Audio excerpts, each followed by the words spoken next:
Hello everyone, Arora classes के YouTube channel पर आप सभी लोगों का स्वागत है।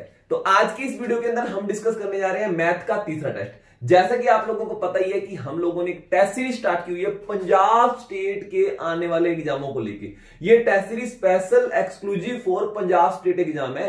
हम डेली हर सब्जेक्ट के टेस्ट दे रहे हैं, हर सब्जेक्ट जो कि पंजाब स्टेट के एग्जाम्स में आता है, चाहे मैथ हो, रीजनिंग हो, जीके हो, इंग्लिश हो, कंप्यूटर हो, पंजाबी हो। ठीक है ना। ये टेस्ट आप लोगों के मन में आएगा, ये टेस्ट कहां पे हो रहे हैं मैं हर वीडियो के अंदर बता रहा हूं। इस टेस्ट के लिए आप लोगों को हमारी ऐप डाउनलोड करनी पड़ेगी। अरोड़ा क्लासेस बठिंडा के नाम से है वो ऐप। ठीक है ना। प्ले स्टोर में जाओ, अरोड़ा क्लासेस बठिंडा लिखो, पहले नंबर पे जो ऐप आएगी ब्लू कलर के लोगो वाली, वो डाउनलोड करना। उसके अंदर आपको स्टोर पे क्लिक करना है। स्टोर पे क्लिक करने के बाद आपको सर्च करना है पंजाब टेस्ट। आपको एक कोर्स नजर आएगा 500 रुपए वाला, उसको पे नहीं करना 500 रुपए। आप उसके अंदर जाके फ्री ऑफ कॉस्ट 10 दिन लगातार टेस्ट लगा सकते हो, 10 दिन लगातार। यानी हम आप लोगों को बताना चाहते हैं इससे जबरदस्त टेस्ट सीरीज आपको कहीं नहीं मिलने वाली। ठीक है ना। तो उसी चीज में हमने तीसरा टेस्ट, आज हम तीसरे टेस्ट पे पहुंच चुके हैं। तो आज हम मैथ का तीसरा टेस्ट डिस्कस करने वाले हैं इस वीडियो के अंदर। ठीक है ना। तो अगर किसी भी टाइप की आप लोगों को दिक्कत आ रही है, ठीक है ना, तो आप लोगों ने हमें इस दिए गए नंबर पे कांटेक्ट करना है। यार ये टेस्ट सीरीज आप लोगों को कैसे लग रही है इसका कमेंट जरूर करना बाद में, लास्ट में वीडियो देखने के बाद। ठीक है ना। आप लोगों को इसका लेवल लो लग रहा है क्या, हम टेस्ट सीरीज में लो लेवल के क्वेश्चन डाल रहे हैं या मीडियम लेवल के डाल रहे हैं या डिफिकल्ट लेवल के डाल रहे हैं, आपको इसका लेवल कैसा नजर आ रहा है। ठीक है ना। सभी लोगों ने जो इस वीडियो को देख रहे हैं लास्ट में कमेंट जरूर करना है। ठीक है ना। उस अकॉर्डिंग हम इसके अंदर थोड़ा बहुत चेंजेस वगैरह आपकी ख्वाहिश के अकॉर्डिंग, आपकी डिमांड के अकॉर्डिंग, है ना, हम लोग इसके अंदर कुछ कुछ चेंजेस भी कर सकते हैं। ठीक है ना। तो वीडियो के बाद आप लोग इस वीडियो को लाइक करना मत भूलना। अगर आप चैनल पे नए हो तो चैनल को सब्सक्राइब कर लो। ठीक है ना। तो इसी के साथ साथ स्टार्ट करते हैं। तो मैथ का टेस्ट स्टार्ट करते हैं। जो लास्ट आपका टेस्ट हुआ था, है ना, 15 क्वेश्चनों का, उसका अकेला क्वेश्चन हम डिस्कस करने वाले हैं। तो इसी टेस्ट का जो पहला क्वेश्चन क्या था, ये रहा पहला क्वेश्चन। देखो क्या है पहला क्वेश्चन। तो इन्होंने कहा कि 24,000 रुपए जो बन जाते हैं वो 27,383 बन जाते हैं कंपाउंड इंटरेस्ट 20% के हिसाब से क्वार्टरली। यार आप लोगों को पता है कि 20% पूरे साल का इंटरेस्ट है, क्वार्टरली मतलब 3 मंथ्स हो गया। ठीक है ना। 3 मंथ्स का इंटरेस्ट कितना होगा, तो डेफिनेट है चौथा हिस्सा होगा, यानी 5% होगा। यानी अगर मैं 3 मंथ के लिए पैसे जमा करवाता हूं तो मुझे जो इंटरेस्ट मिलेगा वो कितना मिलेगा, एक तरीके से 5% मिलेगा। अगले 3 मंथ्स के लिए जमा कराऊंगा, यानी 3 मंथ 6 मंथ हो जाएंगे टोटल, है ना। 6 मंथ के लिए जमा कराता हूं तो 2 बार 5% मिलेगा। और कंपाउंड इंटरेस्ट में 2 बार 5% मिलने का मतलब होता है 10.25%। बच्चे को पता है ना 10.25 कैसे आया। ऐसी अगर 3 बार 3 मंथ 9 मंथ के लिए पैसा जमा कराता हूं, 5% 3 बार में इफेक्टिव इंटरेस्ट कितना दे देता है, तो अपने सारे को पता है कि लगभग 15.7625 ऐसा कुछ इंटरेस्ट देता है ना। 15.7625 आप लोगों को बेसिक क्लासों में मैंने समझाया हुआ है। तो बस इससे हल्का सा, यार ऐसे डिटेल में सोल्व करने बैठ के हो गया पेपर क्रैक आप लोगों का। आपने हल्का सा आइडिया लगाना है, यार ये इंटरेस्ट कितना है, तो 27,000 में से 24,000 गए तो मुझे पता लग गया भी जो मुझे इंटरेस्ट मिल रहा है वो लगभग 3783 रुपए मिल रहा है। कितना मिल रहा है, 3783 रुपए मिल रहा है ना। मैंने इसमें से ये घटाया। इतना लिखने की जरूरत नहीं है, आप फटाफट सिर्फ इसको 5 सेकंड में सोल्व कर सकते थे। 5 सेकंड में देखो 24,000 प्रिंसिपल है, मैंने अंदाजा लगाना है, ऐसे एग्जैक्ट नहीं पता लगाने लग जाऊंगा। 3783 जो है 24,000 का कितना परसेंट है, ऐसे इतना डिटेल में करने बैठ के फिर हो गया। आइडिया लगाओ। देखो 24,000 का 10% होता है 2400। 2400 से कितने ऊपर है, ये 1383 रुपए ऊपर है, 1383। 1200 जो होगा वो 5% होगा, ये 10% है, ये 5% है ना। अब ऊपर कितने रुपए बच गए, 183 रुपए बच गए। देखो 1% होता है 240, 183 रुपए 1% से कम है, यानी पक्का ये 15 पॉइंट समथिंग कुछ परसेंट आएगा, यानी 15.76 समथिंग ही आएगा। और क्या आएगा, कहानी खत्म होगी। इसका मतलब ये जो इंटरेस्ट है ये 9 मंथ का है, 15.76% है। यार इसके अलावा और क्या हो सकता है। 5% के हिसाब से आपके पास ऑप्शंस भी है, 12 month, 18 month, 6 month, 9 month. 9 month ये इसके नजदीकी होगा, कोई इलाज ही नहीं है। बस आपने ये पता लगाना था कि जो डिफरेंस है, ये जो इंटरेस्ट है, ये वाला इंटरेस्ट जो है ये इसका कितने परसेंट है ना। ये डिफरेंस जो है 3783 रुपए है, ये 24,000 का कितना परसेंट है, तो ये लगभग 15 पॉइंट समथिंग कुछ परसेंट आ रहा था। तो 15 पॉइंट समथिंग मतलब 15.76 ही आएगा। कहानी खत्म। 9 मंथ का है, सीधा टिक करना था। ऐसे अभी जब थोड़ी निकालेंगे 15.76 आ रहा है नहीं आ रहा, 100% 15.76 ही बनेगा। नेक्स्ट क्वेश्चन देखते हैं। ये देखो बड़ा गजब का क्वेश्चन था, बड़े आसानी से हम कर सकते थे। देखो पहले वो कह रहा है कि ए जो है वो 45 मिनट ज्यादा ले रहा है, यानी ये x मिनट ले रहा है तो ये x प्लस 45 ले रहा है, ठीक है ना। 45 मिनट ज्यादा ले रहा है, 45 मिनट ज्यादा ले रहा है, ठीक है ना। अच्छा 450 किलोमीटर की दूरी करने का, due to engine trouble speed of B train की स्पीड जो है 1/4 घट गई, 1/4 मतलब 1/4 घट गई। अगर किसी की स्पीड 1/4 घट जाए, इसका मतलब उसकी स्पीड कितनी रहेगी, आपको कितनी 3/4 रहेगी। 3/4 का मतलब हो गया, यानी कि अगर पहले स्पीड 4 थी तो अब कितनी रहेगी, 3 रहेगी। चलो कि मैं बी ट्रेन की, ट्रेन है ना ये बी ट्रेन, मैं बी ट्रेन की स्पीड बताऊं, बी ट्रेन की स्पीड 1/4 घट गई। चलो ऐसा मान लो पहले वाली जो स्पीड थी, पहले वाली सिचुएशन में जो स्पीड थी वो 4 यूनिट थी, तो 4 यूनिट का 1/4 1 यूनिट होता है। तो अब जो स्पीड है, अब उसकी स्पीड इंजन खराब होने के कारण कितनी यूनिट रहेगी, 3 यूनिट रहेगी, है ना। 1/4 घट गई, है ना, 4 से 3 होगी। और आप लोगों को साफ पता है जब आपकी स्पीड 4 से 3 होगी तो आपको जो टाइम है, आपको जो टाइम है वो 3 से 4 लगेगा। आप लोगों को साफ पता है स्पीड और टाइम एक दूसरे के अपोजिट होते हैं, यानी अगर आप स्पीड घटाओगे तो आपको टाइम बढ़ेगा, है ना। ये 4 से 3 होगा तो ये 3 से 4 हो जाएगा, इसको उल्टाया ये आ गया। यानी पहले अगर इसको टाइम, बी ट्रेन की बात कर रहे हैं, पहले अगर इसको टाइम 3 यूनिट लगता था, अब टाइम लगेगा 4 यूनिट। कितना यूनिट लगेगा, 4 यूनिट। अच्छा वो कह रहा है कि अब ये 30 मिनट ज्यादा ले लेती है ए ट्रेन से, यानी ए ट्रेन अगर x प्लस 45 मिनट लेती है तो ये x प्लस 30 मिनट ज्यादा ले रही है, 75 मिनट ले रही है अब। यानी पहले ये ट्रेन टाइम लेती थी बी ट्रेन x मिनट, अब x प्लस 75 मिनट ले रही है, 75 मिनट ज्यादा ले रही है ना, 75 मिनट ज्यादा ले रही है, तो यहां पे ज्यादा ले रही है 1 यूनिट। तो इसी 1 यूनिट की वैल्यू यहां पे मुझे पता लग गया वो 1 यूनिट टाइम ज्यादा ले रही है, और ऊपर पता लग गया 75 मिनट ज्यादा ले रही है, तो 1 यूनिट की वैल्यू 75 मिनट है। तो 3 यूनिट की वैल्यू क्या होगी, 75 या 225 मिनट। यानी इसको जो पहले टाइम लग रहा था, यानी x की वैल्यू 225 मिनट आ गई, x की वैल्यू 225 मिनट आ गई। मुझे ए की स्पीड पूछिए, ए का टाइम निकालते हैं। x बराबर 225 मिनट है, 225 और 45 कितना हो गया, 270 मिनट हो गया। कितना हो गया, 270 मिनट हो गया। तो मुझे पता लग गया ए ट्रेन जो पहले टाइम लेती थी वो 270 मिनट लेती थी। कितनी दूर ट्रेवल करती थी वो, 450 किलोमीटर। स्पीड पूछी है तो 450 किलोमीटर कवर करती है, 450 किलोमीटर कवर करती है 270 मिनट में। 1 मिनट में कवर करेगी इतना, और 60 मिनट का मतलब ये 1 घंटा होता है, 1 घंटे में कितना कवर करेगी इतना। कटिंग कर लो, जो आंसर आएगा कहानी खत्म। 60 मिनट की वैल्यू आ गई, 60 मिनट की वैल्यू। 1 0 से 1 0 कट गई, 9 3 27, 9 5 45, 20 3 60, 20 5 100 किलोमीटर। तो 1 घंटे में कवर करेगी 100 किलोमीटर, तो ये इसकी स्पीड है, 100 किलोमीटर पर आवर चलेगी। समझ आया। 270 मिनट में चलती है 450, तो 60 मिनट में कितना चलेगी ये पूछा है। 270 डिवाइड कर दो, 60 मल्टीप्लाई कर दो। 1 मिनट की वीडियो बैक करके दोबारा देखना।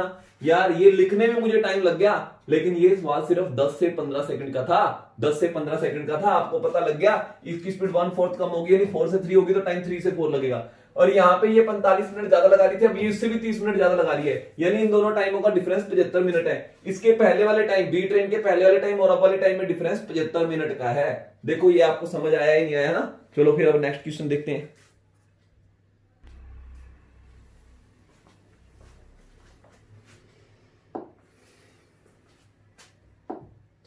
ये देखो, 2 तरह के मिक्स करनी चीजें। पहले में टीन और कॉपर है 13:11 में, इसमें टीन और कॉपर है 13:11 में। दूसरे में है 5:7 में, 5:7 में। दोनों को मिक्स करना है इक्वल क्वांटिटी में। थर्ड के अंदर इक्वल क्वांटिटी में मिक्स करना है, यानी जितने लीटर यहां से उठाओगे, जितने केजी यहां से उठाओगे, उतने केजी यहां से उठाना है ना। तो आप ऐसा करो, इन दोनों को टोटल करो, 13 और 11, यहाँ पे टोटल है 24 यूनिट, 24 यूनिट, ठीक है ना। यहाँ पे 5 और 7, यहाँ पे है 12 यूनिट। मैं 24 और 12 का मल्टीपल ही कोई चीज लूंगा, क्योंकि 24 और 12 का मल्टीपल यानी 24 और 12 का एलसीएम एक ऐसी संख्या है जिसमें 24 का भी भाग चल जाएगा, इसका 12 का भी भाग चल जाएगा। तो 24 और 12 का एलसीएम 24 ही होता है। मैं दोनों चीजें 24-24 केजी ले लेता हूँ। 24 केजी ये उठाऊंगा, 24, देखो बांटना आसान हो जाएगा। इक्वल क्वांटिटी उठानी ना, मैं 100 केजी भी उठा सकता था, 10 केजी भी उठा सकता था। 24 का बीच क्या उठाया, 24 बांटना आसान है, जल्दी बट जाएगा। तो 12 अपने 24 बराबर 24 तो 1 बराबर 1 होगा, यानी 13 बराबर 13 केजी तो टीन निकलेगा इसके अंदर से, और 11 केजी क्या निकलेगा, कॉपर निकलेगा। तो 12 बराबर 24 है, 1 बराबर 2 केजी हो गया, 10 केजी टीन निकलेगा, 7 दूनी 14 केजी ये निकलेगा। तो टीन में टीन जोड़ दो, पहले वाले से टीन निकला था 13 केजी, 10 केजी 23 केजी हो गई, 11 और 14 25 केजी हो गया, ठीक है ना। 23:25 कटिंग नहीं हो रही, आंसर आ गया। ठा मारो, क्या है, क्या था, क्या किस रेल बना देंगे सवालों की, ठीक है ना।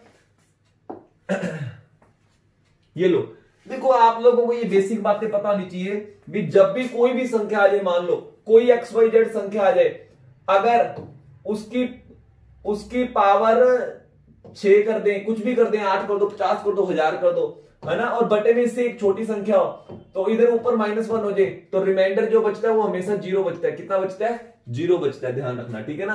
हाँ, अगर ये -1 यहाँ पे ना होता तो रिमाइंडर 1 बचता। कितना बचता है, 1 बचता, ठीक है ना। तो अगर यहाँ पे जो संख्या ना, यहाँ पे संख्या इससे छोटी है, पावर जो मर्जी हो, और यहाँ पे -1 हो जाए, रिमाइंडर हमेशा क्या बनता है, 0। डिटेल में समझाया हुआ मैंने बेसिक क्लास में, ठीक है ना। तो यहाँ पे देखो 49 की पावर जो मर्जी आ जाए, -1 आ गया, तो इसमें किसका भाग जाएगा, 100% जाएगा, तो वो आएगा आंसर 48। अगर 48 का भाग जाएगा तो 48 के जो भी फैक्टर होंगे उनका भी भाग जाएगा।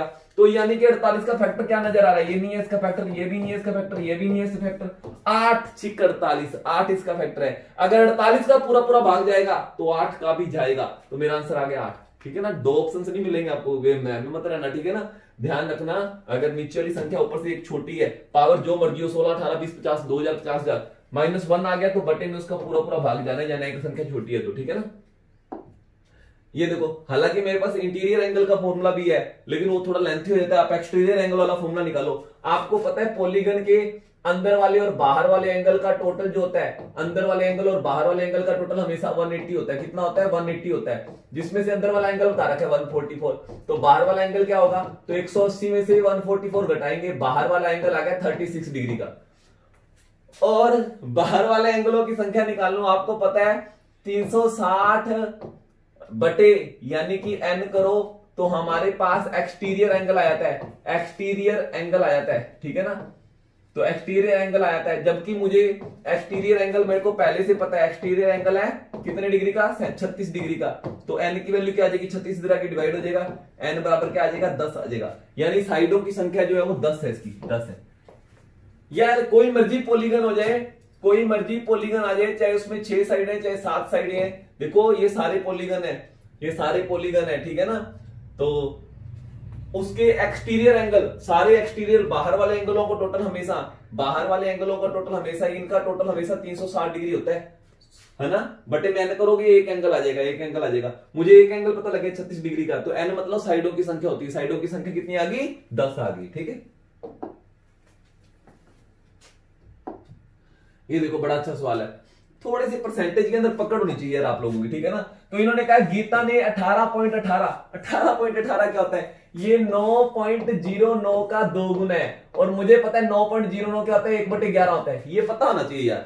यानी ये वाली संख्या जो है 1/11 का 2 गुना, यानी कि 2/11 है, 2/11 है। वो कहते हैं गीता सेव करती है 2/11 अपनी इनकम का, तो क्यों ना मैं उसकी इनकम 11 यूनिट ही मान लो, क्यों ना मैं उसकी इनकम 11 यूनिट ही मान लो। अगर मैं 11 यूनिट मानूंगा, उसका 2/11 2 यूनिट होगा, तो उसकी सेविंग कितनी है, 2 यूनिट। ये लो, इसको मैंने देखो क्या समझ लिया, कर लिया। अगर मैं यहाँ पे 100% लिखता हूं, फिर 18.18 क्यों उलझ रहे हो, आपको इनकी फ्रैक्शंस वैल्यू पता होनी चाहिए, ठीक है ना।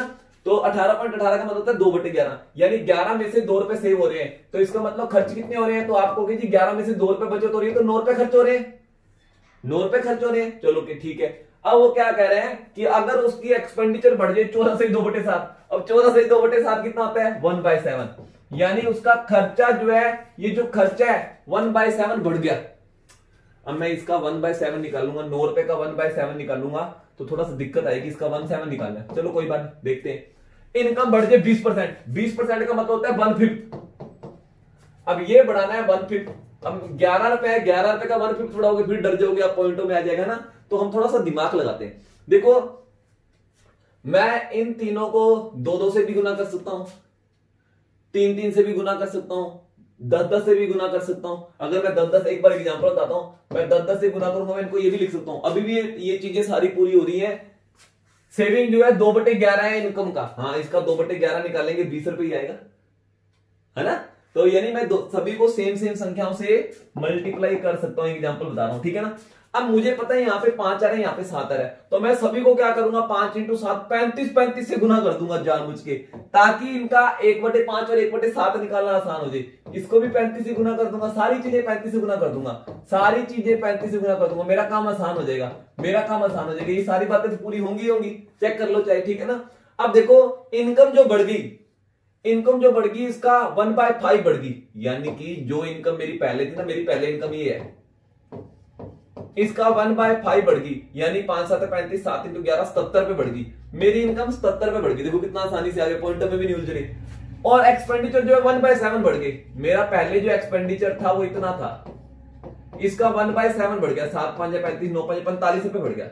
यार आप 77 पे ज्यादा कमाने लगे, खर्चा आपका सिर्फ 45 रुपए ही बढ़ा है, तो कितने रुपए और एक्स्ट्रा बचेंगे, कितने रुपए एक्स्ट्रा बचेंगे, तो ये है जी 27 और 5 32 रुपए, 32 रुपए आपकी सेविंग बढ़ जाएगी, 32 यूनिट सेविंग बढ़ जाएगी। अगर 70 यूनिट आपकी इनकम बढ़ रही है, 45 यूनिट आपका एक्सपेंडिचर बढ़ रहा है, तो पक्का सेविंग जो है वो 32 यूनिट बढ़ेगी। और इसी 32 यूनिट के लिए उन्होंने बता रखी है कि वो जो कह रहा है सेविंग जो 9600 रुपए बढ़ेगी, कितने रुपए बढ़ेगी, 9600 रुपए, बस कहानी खत्म हो रही है। ये 9600 जो है ये 32 यूनिट के बराबर है। अगर ये 9600 जो है ये 32 यूनिट के बराबर है, 1 यूनिट के लिए निकालेंगे इतनी आ जाएगी, ठीक है ना। अब पूछा क्या इसकी इनिशियल इनकम कितनी थी, स्टार्टिंग वाली इनकम कितनी थी, तो स्टार्टिंग वाली इनकम मैंने कितनी मानी है, 11 × 35 मानी है, तो स्टार्टिंग वाली इनकम निकालिए, नहीं 11 × 35 निकालना है, ये लो 11 × 35 निकालना है। चलो कटिंग कर लो, जितना कटिंग होता है, 32 × 96 300 आ गया यहाँ पे, ठीक है ना। चलो 35 × 11 385, ठीक है, क्योंकि 35 × 10 350 होता है, 35 और जोड़ दो 385 इंटू करना है 3 और 2 जीरो लास्ट में ठोक देनी है। 5 × 15 1 हंसिल 8 × 24 और 1 25 2 हंसिल 8 3 × 9 10 11 2 जीरो ठोक दो, तो मेरा आंसर आ गया 1,15,500, 1,15,500। ये लो कहानी खत्म होगी। मेरी इनिशियल इनकम जो थी वो कितनी थी, 1,15,500। देखने में लग रहा था सवाल छोड़ दो, मैं साफ साफ कह रहा हूं पेपर में ऐसी चीजें ही 100% आप लोगों को मेरिट में लेके आएंगी। मैं साफ कह दूं यार, मान लो पेपर के अंदर 15 क्वेश्चन आने या 100 क्वेश्चन आने मैथ की, मान लो ऐसे एक एग्जांपल दे रहा हूं, 100 में से वो क्या करते हैं 60 क्वेश्चन तो ऐसे देते हैं जो जना खना कर सके, 20 क्वेश्चन मॉडरेट दे देंगे ठीक ठाक से जो अच्छे कैंडिडेट कर पाए, और बाकी के 20 क्वेश्चन ऐसे देंगे जो बिल्कुल रेयर लोग कर पाए। तो ये जो क्वेश्चन है ना एक तरीके से वो उन कैटेगरियों में मान लिया जाता है जिसमें लोग रेयर कहते हैं। है नहीं, आसान है यार, कोई लगा आपको, कोई लगा आप लोगों को यार, सिर्फ डिफिकल्ट उन लोगों को लगेगा जिन लोगों का पढ़ाई से टच नहीं है। आप लोगों ने ये समझ लिया बस ठीक है, आपको आने लग गया बस ठीक है, आसान है, कोई बड़ी बात नहीं है। ऐसी चीजें करोगे पेपर में कामयाब हो जाओगे, ठीक है ना, और कोई जोर भी नहीं लगा अपना।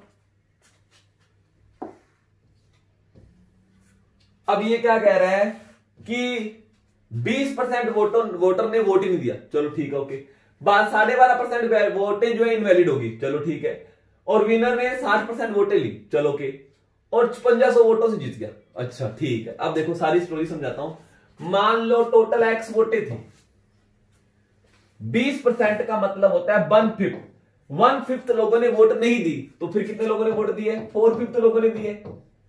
1/5 लोगों ने नहीं दी तो फिर 4/5 ने दिए, 1 में से 1/5 घटाओ 4/5 आ गया। ये वो लोग हैं जिन्होंने वोटें दी हैं। अच्छा 12.5% का मतलब होता है 1/8, इसमें से 1/8 वोटें जो है वो इनवैलिड होगी, क्या होगी इनवैलिड, तो 1/8 इनवैलिड होगी तो 7/8 वैलिड होगी।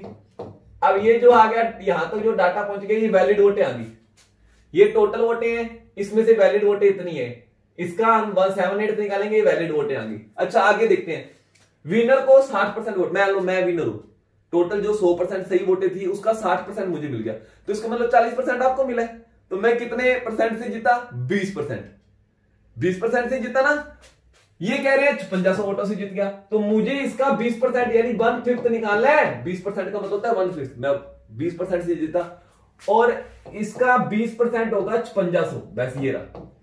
वो कह रहे हैं 5500 वोटों से जीता है ना, बस ये आ गया, जितनी वोटें हैं उसका 20% 5500 है। आपको एक्स की वैल्यू निकालनी थी, सारी की सारी रकमें उधर जाके उल्टा दो, बस कहानी खत्म। 5500 1/5 बन जाएगा 5/1, 7/8 होते जाके बन गया 8/7, और 4/5 बन जाएगा 5/4। कटिंग करो फटाफट आंसर निकालो, है ना।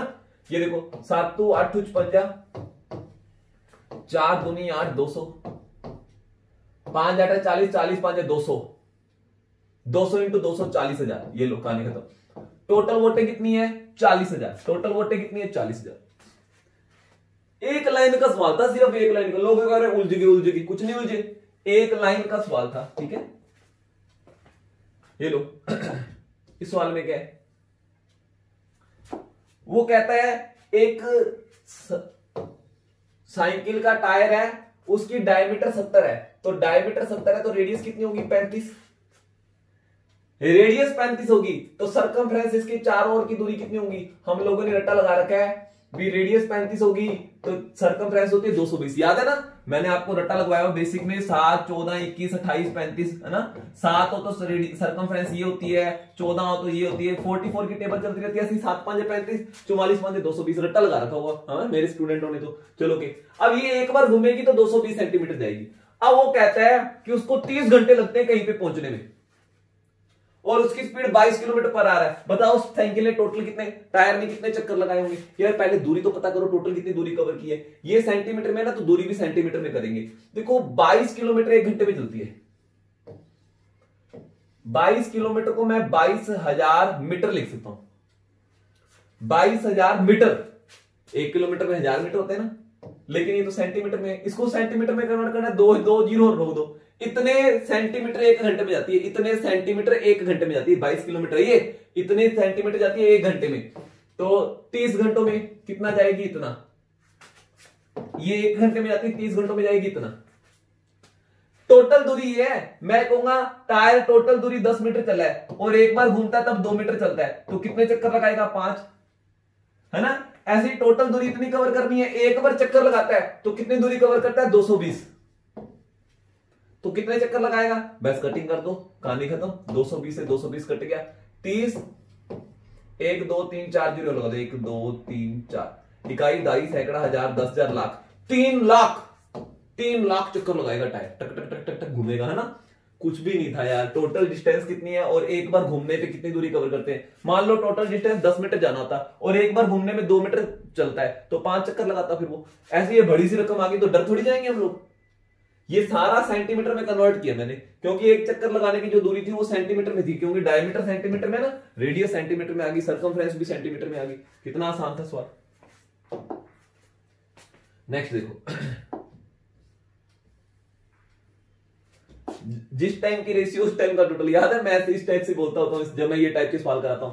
तो वो कहता है कि एबीसी को कुछ रुपए मिले, अगर ए को 26 रुपए कम मिलते पहले से, बी को 28 रुपए कम मिलते, सी को 32 कम मिलते, तो इनके पास पैसा 9:13:8 में होना था। कोई बात नहीं, मैं मानता हूं ये कम ही मिले।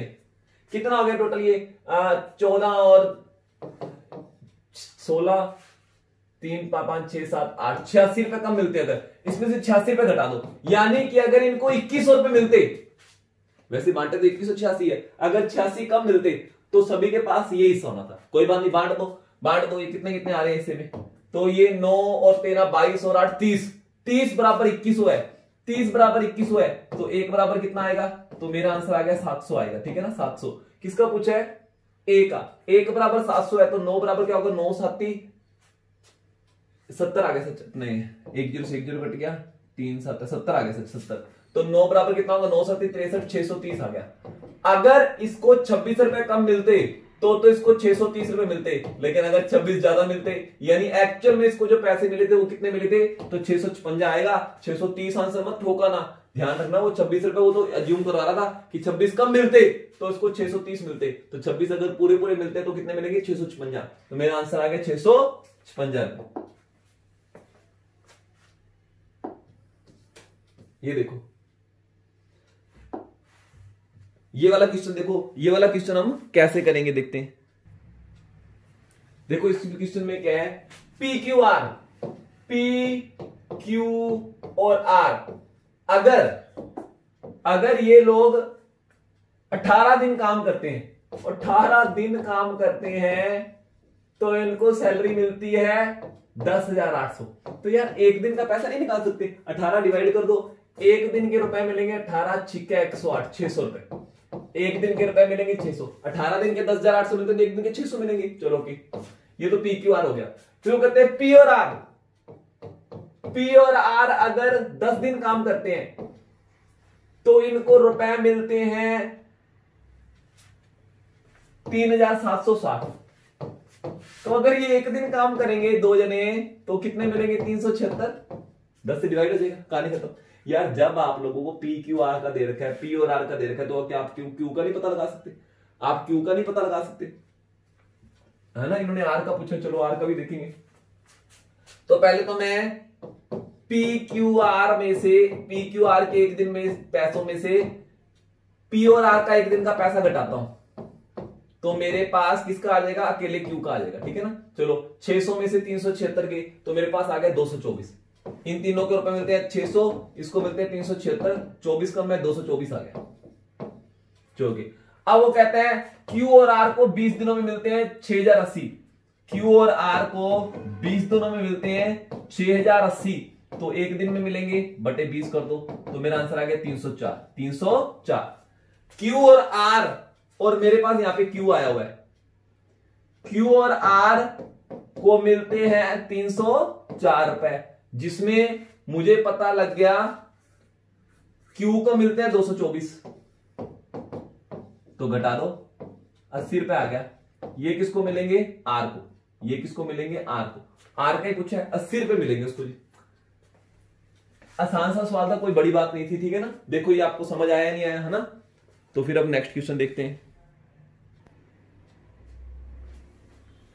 हाँ जी, तो ये किस तो बहुत आसान था। साइक्लिक क्वाड्रिलेटर, देखो साइक्लिक क्वाड्रिलेटर होता है जब सर्कल के अंदर क्वाड्रिलेटर बनता है। आमने वाले सामने वाले का टोटल जो होता है 180 होता है, तो ये 110 है, तो ये कितना होगा 70, और यहां वाला एंगल इससे डबल होता है, तो ये कितना होगा 140। 70 और 140, 70 और 140, ये रहा कहानी खत्म। कितना आसान था ये क्वेश्चन। नेक्स्ट देखते हैं। द एवरेज हाइट ऑफ 27 जनों, 27 जनों की जो एवरेज है वो 162 है। एक जना जाएगा, एवरेज हो जाती है एक कम, यानी 26 जनों की एवरेज जो है 161 है। यार लॉन्ग टिक करने की जरूरत नहीं है, मल्टीप्लाई कर, फलाना कर, घटा, शॉर्टकट में करो ना सीधे ही। यानी एक जने के जाने पर कितने रुपए का नुकसान हो रहा है? हर एक जने को 1 रुपए का। 26 जनों को 1-1 रुपए का नुकसान हो रहा है, टोटल नुकसान 26 रुपए का। इसका मतलब जाने वाला जना 26 ज्यादा ले गया, तो कितना आ गया? 188। 188 है। लो ये लो, कितना आसान है। लोग क्या करते हैं, इन दोनों को मल्टीप्लाई कर, टोटल कर, इन दोनों को मल्टीप्लाई कर, टोटल कर, इसमें से ये घटा। क्यों मत्था मार रहे हो इतना लेंथी? शॉर्टकट करा करो। राम जो है थ्राइस एफिशिएंट है, राजू सच, राजू जो है वो थ्राइस एफिशिएंट है राम से। देखो वो एफिशिएंसी थ्राइस, तो एफिशिएंसी और टाइम की रेशियो एक दूसरे के अपोजिट होती है। अगर एफिशिएंसी की रेशियो 3:1 है तो टाइम की रेशियो क्या होगी? 1:3। जो ज्यादा एफिशिएंट है वो कम टाइम लगाएगा, जो कम एफिशिएंट है वो ज्यादा टाइम लगाएगा। इसलिए वो उसको 60 दिन पहले कंप्लीट कर लेता है। यानी कि मैं कहता हूं ये 2 यूनिट पहले कंप्लीट करेगा, वो कहता है 60 दिन पहले कंप्लीट कर लेता है। 2 यूनिट कम टाइम में कंप्लीट करेगा ना, 2 यूनिट की वजह 60 दिन है, कहानी खत्म होगी। 1 बराबर 30 हो गया, 1 बराबर 30, इसके दिन हो गए 30, 30 या 90, इसके दिन हो गए 90। दोनों मिलकर काम कितने दिन में करेंगे? तो हम टोटल वर्क अज्यूम कर लेते हैं। टोटल वर्क मान लो 90 दीवार है, ठीक है ना। ये एक दिन में करेगा 3 वॉल पर डे, और ये एक दिन बनाएगा 1 वॉल पर डे। तो 90 दीवार बनानी है, एक दिन में बनाते हैं 3 और 1 4 दीवारें, तो 22.5 दिन आ गया। 22.5 दिन आ गया। ये दोनों जने काम चेप देंगे 22.5 दिनों में। ये तो बेसिक सी है, ये वाली चीज मेन सीखने वाली थी आपकी, ठीक है ना। नेक्स्ट देखते हैं।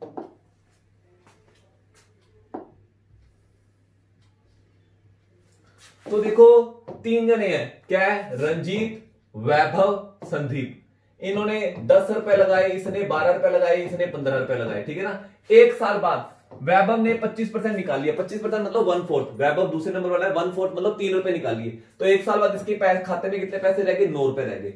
और रंजीत ने इंक्रीज कर दिए 50%। रंजीत पहले वाला जन है, 50% इंक्रीज कर दिया, मतलब 50% मतलब आधे और रुपए डाल दिए। इसका आधा करेंगे 5 रुपए, यानी 15 होंगे। और 2 साल बाद, यानी तीसरे के बारे में कुछ नहीं कहा, तो इसका पैसा 2 साल चला, ये वाला इसका पैसा ये 2 साल चला, यानी इसके 1 रुपए तरीके से 30 रुपए माने जाएंगे टोटल। इसका 1 साल ये चला और 1 साल ये चला, 12 एकम 12, 12 और 9 इसके रुपए हो गए, 12 और 9 21 रुपए माने जाएंगे इसके। इसका 10 रुपए एक साल चला और फिर अगले साल 15 रुपए चला, तो 10 और 15 25 रुपए माने जाएंगे। यानी तीनों की इन्वेस्टमेंट 25, 21 और 30 होगी। 25, 21 और 30, 25, 21 और 30। ये लो यार, सीधा टाइम हो तो टाइम से मल्टीप्लाई करते थे, बच्चे बच्चे को पता है। नेक्स्ट देखते हैं, ये देखो फटाफट, ये तो बहुत फास्ट करते होते हैं, ठीक है ना। ये पहली इक्वेशन है 15x² प्लस 14x माइनस 8। वैसे इसके ना दो टुकड़े करने आने चाहिए। 15 8 120 माइनस का 120 है, तो इसके जो दो टुकड़े बनेंगे, इसके जो दो टुकड़े बनेंगे तो 20 ठीक है 120 बनेगा। ये लो, अब x की वैल्यू फटाफट कैसे बनाएंगे, आप लोगों को सिखाया हुआ बेसिक में। ये प्लस की रकम है तो आपने माइनस की लिखनी है और ये 15 डिवाइड में कर देना है। ये माइनस की रकम आपने प्लस में लिखनी है और ये 15 डिवाइड कर देना है। बस आ गई। x की वैल्यू ये है, कटिंग करें एक बार, 5 चौक 20, 5 दिए 15। या तो x की वैल्यू ये है या 3 दूनी 6, 3 5 15, ये आ गई, ठीक है ना। y की वैल्यू निकालते हैं फटाफट, y की वैल्यू निकालते हैं। 15y² माइनस 26y, वो लॉन्ग मेथड से मत करो, ऐसे शॉर्टकट करो। 15 8 120 तो 20 ठीक है 120 होता है, तो ये हो गया ये वाली वैल्यू। तो यहाँ पे माइनस की है तो आपको किसमें लिखनी है, प्लस की। बटे में ये वाली रकम लगाते होते हैं। अगर यहाँ पे कुछ नहीं है तो सीधा आंसर आया था 20। ये लो, माइनस है तो प्लस लिखेंगे और 15 बटे में लगाएंगे। तो यार सीधे ही पता लग रहा है, ये माइनस का था ये प्लस का था, तो ये बड़ी है, और ये प्लस का है ये भी प्लस का है, ये बराबर है, तो लेस देन इक्वल टू आएगा। लेस देन इक्वल टू आएगा, X is less than equal to. कहानी खत्म। तो आज का टेस्ट उम्मीद है आप लोगों को बहुत पसंद आया होगा, ठीक है। मिलेंगे नेक्स्ट टेस्ट के अंदर। और हाँ, आप लोगों को मैं बार बार कह रहा हूं, कमेंट जरूर करना कि ये टेस्ट सीरीज आप लोगों को कैसी लग रही है। आप लोगों को ये टेस्ट सीरीज मॉडरेट लग रही है, डिफिकल्ट लग रही है, ये इजी लग रही है, या बाकी के टेस्ट दूसरे सब्जेक्टों के कैसे लग रहे हैं, कमेंट जरूर करना। और हाँ, अपने दोस्तों में फैलाओ यार ये चीजें। जितने ज्यादा आप लोग के दोस्त इस चीज को पार्टिसिपेट करेंगे आपस में, उतना कंपटीशन आप लोगों का बढ़ेगा, फायदा आपको होगा। ऐसे मत सोचना अभी हम दोस्त को लगा देंगे तो कंपटीशन और बढ़ जाएगा, मेरा दोस्त जॉब लग जाएगा। नहीं नहीं, उस दोस्त की वजह से आप लोग लगोगे। वो दोस्त अगर आपके नंबर 1 ज्यादा भी लेके जाएगा ना, तो आपके मन में एकदम से खून खोल उठेगा भी, हाँ यार पढ़े यार और पढ़े, मेरा दोस्त आगे निकल गया। उसके चक्कर में ज्यादा पढ़ जाओगे। सीटें बहुत ज्यादा, वैकेंसी बहुत ज्यादा है पंजाब स्टेट के अंदर। तो मैं आप लोगों को ये रिक्वेस्ट करूंगा, फैला दो, तूफान मचा दो, ये टेस्ट सीरीज हर जना पार्टिसिपेट करने लग जाए आपका दोस्त, ठीक है। Okay, thank you. मिलेंगे नेक्स्ट टेस्ट के अंदर। Okay, bye.